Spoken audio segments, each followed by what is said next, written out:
नमस्कार। दोपहर समाचार में आपका स्वागत है।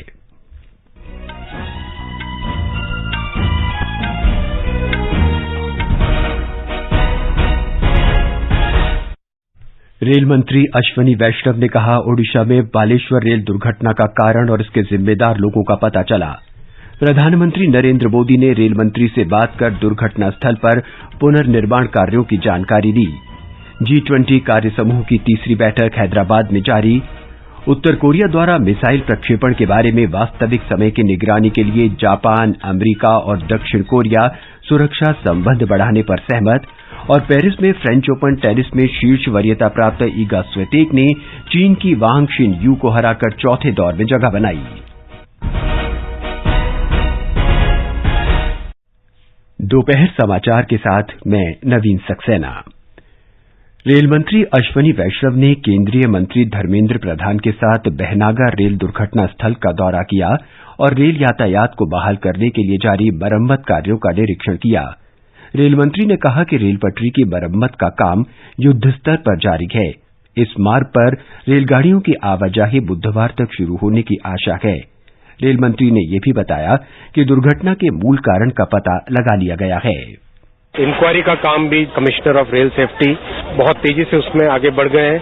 कल साइट पे आए थे, रूट कॉज आइडेंटिफाई कर लिया गया और जिन्होंने ये काम किया है वो लोग भी आइडेंटिफाई हो गए हैं और इसके ऊपर जैसे कमिश्नर ऑफ रेल सेफ्टी की रिपोर्ट आएगी और किस कारण से हादसा किया गया वो भी जानकारी जल्दी सामने आ जाएगी।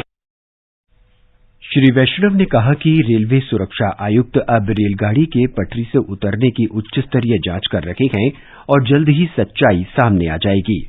इस बीच रेलवे ने 3 विशेष रेलगाड़ियां चलाई हैं। एक रेलगाड़ी भद्रक से चेन्नई और 2 रेलगाड़ियां हावड़ा से बालेश्वर के बीच चलेंगी। प्रधानमंत्री नरेंद्र मोदी ने रेल मंत्री अश्विनी वैष्णव से बात कर दुर्घटना स्थल पर पुनर्निर्माण कार्यों की जानकारी ली।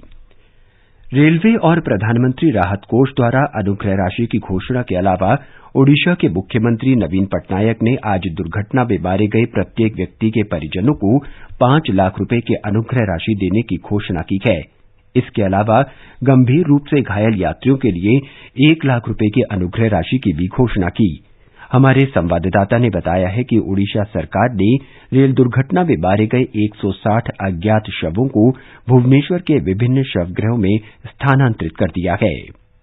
ओडिशा के मुख्य सचिव प्रदीप जैना ने बताया है कि रेल दुर्घटना में 275 यात्रियों की मौत हुई है और कुल 1175 घायल यात्रियों को ओडिशा के विभिन्न अस्पतालों में भर्ती कराया गया है। इनमें से 793 घायलों को अस्पताल से छुट्टी दे दी गई है। ओडिशा सरकार ने रेल दुर्घटना में मारे गए 160 अज्ञात शवों को भुवनेश्वर के विभिन्न शवगृहों में स्थानांतरित कर दिया है। श्री जैना ने मीडिया को बताया कि 78 शव उनके परिजनों को सौंप दिए गए हैं। हालांकि उन्होंने कहा कि अधिकारियों को अभी भी लगभग 187 शवों की पहचान करनी है। उन्होंने कहा कि 10 अन्य शवों की पहचान कर ली गई है और जल्द ही उनके परिवार के सदस्यों को सौंप दिया जाएगा। ओडिशा सरकार ने आज विभिन्न अस्पतालों में इलाज करा रहे घायल यात्रियों की सूची 3 वेबसाइट्स srcodisha.nic.in, bmc.gov.in और osdma.org पर अपलोड कर दी हैं। मृतक यात्रियों की पहचान के लिए नाम की सूची के साथ तस्वीरें भी वेबसाइट पर अपलोड की गई हैं। कटक से SN पटनायक की रिपोर्ट के साथ समाचार कक्ष से मुकेश कुमार। केंद्रीय स्वास्थ्य मंत्री मनसुख मांडविया ने आज ओडिशा में दुर्घटनाग्रस्त 3 रेलगाड़ियों के घायल यात्रियों को दी जा रही चिकित्सा सहायता का निरीक्षण किया। स्वास्थ्य मंत्री ने बताया कि दिल्ली के बड़े अस्पतालों से डॉक्टरों की टीम पहुंच चुकी है। Delhi AIIMS, lady Hardinge, RML hospital, सभी जगह से एक्सपर्ट डॉक्टर की टीम एयरफोर्स के स्पेशल प्लेन के द्वारा मॉडर्न इक्विपमेंट और मेडिसिन के साथ अभी पहुंच चुकी है। मैंने डिटेल डिस्कशन और रिव्यू किया है। उसके बारे में हमने वर्किंग प्लान बना लिया है और तुरंत ही उसकी विशेष ट्रीटमेंट चालू हो जाएगी ताकि हम ज्यादा से ज्यादा लोगों को जीवन को बचा सकें। रेलवे बोर्ड ने कहा कि बालेश्वर रेल दुर्घटना की प्रारंभिक जांच में सिग्नल में गड़बड़ी सामने आई है। नई दिल्ली में मीडिया से बातचीत में रेलवे बोर्ड की संचालन और व्यापार संवर्धन सदस्य जया वर्मा सिन्हा ने बताया कि दुर्घटना के कारणों के बारे में रेलवे सुरक्षा आयुक्त की विस्तृत रिपोर्ट की प्रतीक्षा है। उन्होंने बताया कि केवल कोरोमंडल एक्सप्रेस ही दुर्घटनाग्रस्त हुई। दुर्घटना के समय इस रेलगाड़ी की गति लगभग 128 किलोमीटर प्रति घंटे थी। ओडिशा के मुख्यमंत्री नवीन पटनायक ने आज सुबह प्रधानमंत्री नरेंद्र मोदी से फोन पर बात कर बालेश्वर रेल दुर्घटना और विशेष रूप से घायलों के उपचार के बारे में अवगत कराया। मुख्यमंत्री ने बताया कि राज्य के विभिन्न अस्पतालों में भर्ती घायल यात्रियों के उपचार के लिए हर संभव प्रयास किए जा रहे हैं। प्रधानमंत्री नरेंद्र मोदी ने संकट की इस घड़ी में तेजी से कदम उठाने के लिए ओडिशा के मुख्यमंत्री और राज्य सरकार का आभार व्यक्त किया। प्रधानमंत्री ने ओडिशा में रेल दुर्घटना स्थल पर बचाव अभियान में लगी हुई एजेंसियों और लोगों के प्रयासों की सराहना की है। ट्वीट संदेश में उन्होंने कहा कि वो रेलवे की टीमों, राष्ट्रीय आपदा मोचन बल, Odisha disaster rapid action force, स्थानीय अधिकारियों, पुलिस, अग्निशमन सेवा और स्वयंसेवकों की सराहना करते हैं। प्रधानमंत्री ने कहा कि वो सभी लोग जो दुर्घटना स्थल पर अथक परिश्रम कर रहे हैं, उन्हें उनके समर्पण पर गर्व है।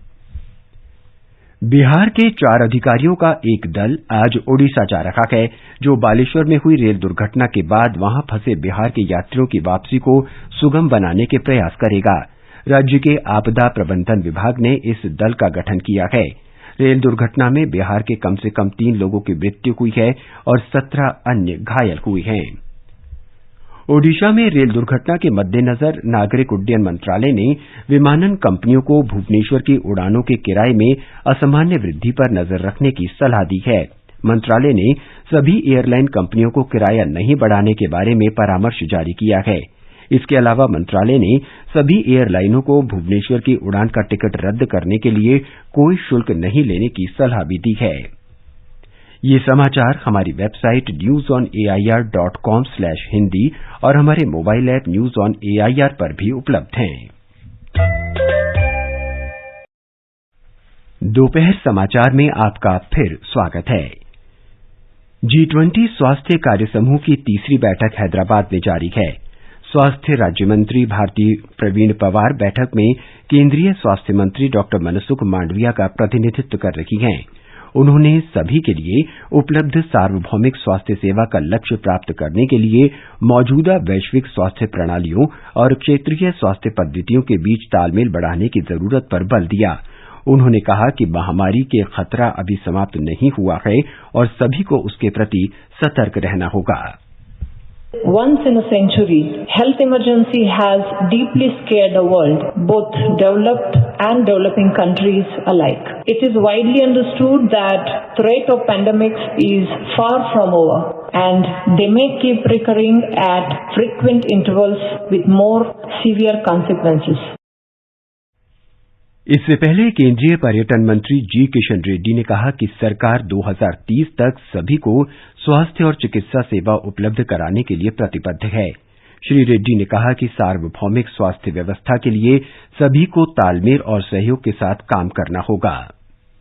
The significance of global collaboration and partnership in achieving universal health coverage support the better platform than the G20 to support, harness and facilitate the power of universal health care to build a healthy and a motivated world. स्वास्थ्य और परिवार कल्याण राज्य मंत्री SP Singh Baghel ने भी इस अवसर पर अपने विचार साझा किए। केंद्रीय गृह मंत्री अमित शाह आज केरल के कोच्चि में अमृता अस्पताल के वर्ष भर चलने वाले रजत जयंती समारोह का उद्घाटन करेंगे। श्री शाह कोल्लम में अमृतापुरी और कोच्चि में अमृता अस्पताल में शोध केंद्र का भी उद्घाटन करेंगे। इस अवसर पर केरल की स्वास्थ्य मंत्री वीना जॉर्ज रजत जयंती समारोह से जुड़ा स्मारक चिन्ह भी जारी करेंगी। केंद्र की नरेंद्र मोदी सरकार ने पिछले महीने अपने कार्यकाल के 9 वर्ष पूरे कर लिए हैं। इन वर्षों में राष्ट्रीय जनतांत्रिक गठबंधन सरकार की उपलब्धियों के बारे में आकाशवाणी समाचार विशेष श्रृंखला प्रसारित कर रहा है। आज हम बात कर रहे हैं प्रधानमंत्री किसान सम्मान निधि योजना की। हमारे संवाददाता ने बताया कि ये सरकार की एक अनूठी पहल है, जिसके माध्यम से किसानों को प्रतिवर्ष 6,000 रुपये न्यूनतम सहायता राशि के रूप में दिए जाते हैं। प्रधानमंत्री नरेंद्र मोदी ने 24 फरवरी 2019 को उत्तर प्रदेश के गोरखपुर में 1 करोड़ से अधिक किसानों को 2,000 रुपए की पहली किस्त हस्तांतरित कर इस योजना की शुरुआत की थी। प्रधानमंत्री ने बताया था कि इस योजना पर प्रति वर्ष लगभग 75,000 करोड़ रुपए खर्च होंगे। किसानों को सीधी मदद देने के लिए पीएम किसान सम्मान निधि उत्तर प्रदेश की पवित्र धरती से देश के करोड़ों किसानों के चरणों में अर्पित करता हूं। देश के 1 करोड़ 1 लाख किसानों के खातों में इस योजना की पहली किस्त ट्रांसफर करने का सौभाग्य मुझे मिला। प्रधानमंत्री किसान सम्मान निधि योजना में अब तक देश के किसानों को 13 किस्तों का भुगतान किया जा चुका है। श्री मोदी ने हाल ही में देश भर के 8 करोड़ से अधिक किसानों के बैंक खातों में प्रत्यक्ष लाभ हस्तांतरण के माध्यम से इस कल्याणकारी योजना की 13वीं किस्त के रूप में लगभग 16,800 करोड़ रुपए ट्रांसफर किए थे। प्रधानमंत्री किसान सम्मान निधि योजना के तहत प्रतिवर्ष 6,000 रुपए पाकर किसान बेहद खुश हैं। प्रधानमंत्री को धन्यवाद देते हुए ग्राम बरखेड़ा नाथू के राम सिंह राजपूत ने कहा, मेरे को प्रधानमंत्री महोदय ने किसान सम्मान निधि दी है, जिससे कोविड के समय मेरे बच्चों की पढ़ाई और खेती के सामान में बड़े काम में आई है। वो कृषि और किसान कल्याण मंत्रालय द्वारा इस योजना में शानदार प्रदर्शन करने वाले राज्यों और जिलों को पुरस्कृत भी किया जा रहा है। ये पुरस्कार आंकड़ों में सुधार, किसानों की शिकायतों को दूर करने और समय पर भौतिक सत्यापन जैसे मानदंडों पर आधारित हैं। संजीव शर्मा, आकाशवाणी समाचार, भोपाल। ये समाचार आकाशवाणी से प्रसारित किए जा रहे हैं। ताजा समाचार जानने के लिए आप हमारे Twitter handle @AIR News Hindi को फॉलो कर सकते हैं। ये आकाशवाणी है। राष्ट्रपति द्रौपदी मुर्मू कल देर रात सूरीनाम और सर्बिया की अपनी पहली राजकीय यात्रा के लिए रवाना हो गई हैं। राष्ट्रपति यात्रा के पहले चरण में सूरीनाम पहुंचेंगी। राष्ट्रपति सूरीनाम में कल भारतीयों के आगमन की 150वीं वर्षगांठ से जुड़े समारोह में मुख्य अतिथि होंगी। दूसरे चरण में राष्ट्रपति 7 से 9 जून तक सर्बिया की यात्रा पर होंगी। भारत के किसी भी राष्ट्रपति की ये सर्बिया की पहली यात्रा है। उत्तर कोरिया द्वारा मिसाइलों के प्रक्षेपण पर सटीक निगरानी के लिए जापान, अमेरिका और दक्षिण कोरिया अपने अपने सुरक्षा संबंधों को मजबूत करने पर सहमत हुए हैं। ये तीनों देश इस वर्ष के अंत तक इससे जुड़े आंकड़ों को आपस में साझा करने की प्रणाली शुरू कर देंगे। इस त्रिपक्षीय समझौते पर शनिवार को सिंगापुर में हुई बैठक के दौरान सहमति बनी। इस बैठक में जापान के रक्षा मंत्री हमादा यासुकाजू, अमेरिका के रक्षा मंत्री लॉयड ऑस्टिन और दक्षिण कोरिया के रक्षा मंत्री ली जॉक सुप शामिल हुए। ये बैठक शांग्रीला डायलॉग से इतर आयोजित की गई। विदेश मंत्री डॉक्टर सुब्रह्मण्यम जयशंकर ने डॉक्टर हकन फिदान को तुर्की का विदेश मंत्री नियुक्त होने पर शुभकामनाएं दी हैं। ट्वीट संदेश में डॉक्टर जयशंकर ने कहा कि वो भारत और तुर्की के बीच संबंध मजबूत करने के लिए डॉक्टर फिदान के साथ काम करने को उत्सुक हैं। मालदीव में 2 नए पर्यटन क्षेत्रों का उद्घाटन किया गया है और वहां के विकास और भारत मालदीव संबंधों में महत्वपूर्ण पड़ाव है। इन दोनों पर्यटन क्षेत्रों के विकास के लिए भारत सरकार की ओर से 2 करोड़ 30 लाख रुपया की सहायता प्रदान की गई थी। पोलैंड की शीर्ष वरीयता प्राप्त ईगा स्वितेक फ्रेंच ओपन के चौथे दौर में पहुंच गई हैं। तीसरे दौर के मैच में स्वितेक ने चीन की वांग शिनयू को 6-0, 6-0 से हराया। इस बीच विंबलडन चैंपियन एलेना रायबाकिना ने बीमारी के कारण तीसरे दौर के मैच से अपना नाम वापस ले लिया। खिताब की प्रबल दावेदार रायबाकिना का मैच स्पेन की सारा सोरेबोस टॉर्मो से होना था। भारतीय पहलवानों ने शनिवार को बिश्केक में आयोजित UWW रैंकिंग सीरीज प्रतियोगिता में 3 पदक जीते। इस प्रतियोगिता में मनीषा ने स्वर्ण, रितिका ने रजत और सरिता मोर ने कांस्य पदक जीता। अंत में मुख्य समाचार एक बार फिर।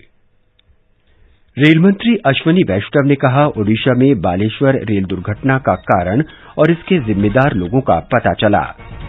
प्रधानमंत्री नरेंद्र मोदी ने रेल मंत्री से बात कर दुर्घटना स्थल पर पुनर्निर्माण कार्यों की जानकारी ली। G20 कार्यसमूह की तीसरी बैठक हैदराबाद में जारी। उत्तर कोरिया द्वारा मिसाइल प्रक्षेपण के बारे में वास्तविक समय की निगरानी के लिए जापान, अमेरिका और दक्षिण कोरिया सुरक्षा संबंध बढ़ाने पर सहमत। और पेरिस में फ्रेंच ओपन टेनिस में शीर्ष वरीयता प्राप्त ईगा स्वितेक ने चीन की वांग शिनयू को हराकर चौथे दौर में जगह बनाई। इसके साथ ही दोपहर समाचार का ये अंक समाप्त हुआ। नमस्कार।